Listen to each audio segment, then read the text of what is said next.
मुझ पे कर दे इतनी सी मेहरबानी, आजा दिल में वो लड़की दीवानी। मैं हूँ राजा तू बन जा मेरी रानी, आजा दिल में वो लड़की दीवानी।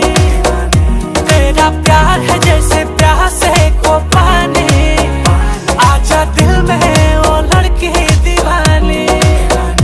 मैं हूँ राजा तू बन जा मेरी रानी, आजा दिल में वो लड़की दीवानी।